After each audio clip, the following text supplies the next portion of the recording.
Hi అండి, welcome to Nandini Chowdary. ముందుగా అందరికీ క్రిస్మస్ శుభాకాంక్షలు అండి. ఈరోజు మనకి కస్టమర్ ఒకటి హారం అనేది ఆర్డర్ ఇచ్చారండి. అది ఒకసారి ఎలా వచ్చిందో మనం చూద్దాం.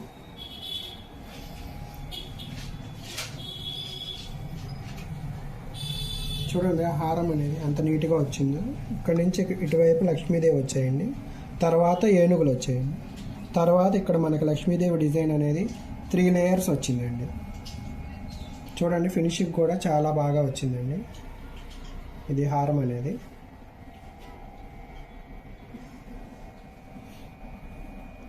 చూడండి, మొత్తం 3 లేయర్స్ వచ్చాయండి. అన్ని లక్ష్మీదేవి బొమ్మలే. పైన అనేది మనకి స్టోన్స్ వచ్చాయండి. దీన్ని వర్కర్ అనేది ఎలా తయారు చేసేది అనేది వీడియో కూడా ఒకటి అప్లోడ్ చేస్తాము. అది కూడా ఒకటి చూడండి. చాలా బాగా డిజైన్ చేశారండి. ఓకేనండి.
నిన్న మన షాపులో ఒకళ్ళు తాడు చేయించుకోవాలని వచ్చారండి. వాళ్ళు వేరే వాళ్ళ దగ్గర ఇది ఐటమ్ అనేది చేయించుకున్నారు.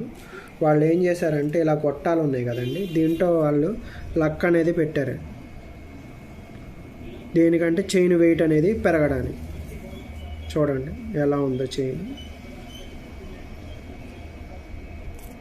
దీనిలో ఇలా గొట్టాలు ఉన్నాయి కదా, దీంట్లో లక్ అనేది వాళ్ళు పెట్టారండి. ఏదైనా ఐటమ్ చేయించుకునేటప్పుడు మీకు నమ్మకం ఉన్న షాప్లోనే వెళ్ళి చేయించుకోండి. ఎందుకంటే వాళ్ళు అనేది మిమ్మల్ని మోసం చేయకుండా ఉంటారు. ఈ చైన్ చూశారు కదా ఎలా చేశారు. ఏదైనా సరే నమ్మకం ఉన్న షాప్లోనే వెళ్ళి చేయించుకోవడం మంచిది. ఓకేనండి. గోల్డ్ రేటు పెరుగుతుందా తగ్గుతుందా అని అడుగుతున్నారండి.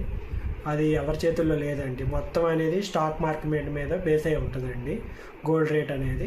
మీ దగ్గర ఎప్పుడు డబ్బులు ఉంటే అప్పుడు గోల్డ్ కొనుక్కునే ఆలోచనలో పెట్టుకోండి. కాదు తర్వాత తగ్గుతుంది అప్పుడు కొనుక్కుందామంటే మటుకి ఎవరు చెప్పలేరండి. గోల్డ్ సిల్వర్ రేటు కూడా అంతేనండి. సిల్వర్ రేటు కూడా దేని మీద బేస్ అవ్వదండి, ఓన్లీ స్టాక్ మార్కెట్ మీదే బేస్ అవుతూ ఉంటుంది. ఇప్పుడు అందరూ స్టాక్ మార్కెట్లో ఇన్వెస్ట్ చేస్తున్నారండి. గోల్డ్, సిల్వర్ అనేది స్టాక్ మార్కెట్ మీద ట్రేడ్ అవుతూ ఉండదండి. అందువల్ల మీకు ఎప్పుడు కొనాలనిపిస్తే అప్పుడు గోల్డ్ అనేది కొనుక్కోండి. కాదులే ఎప్పుడు తగ్గుతుంది అప్పుడు కొందాం అనుకుంటే మటుకి రేట్ అనేది పెరుగుతూనే ఉంటుందండి. ఓకేనా అండి.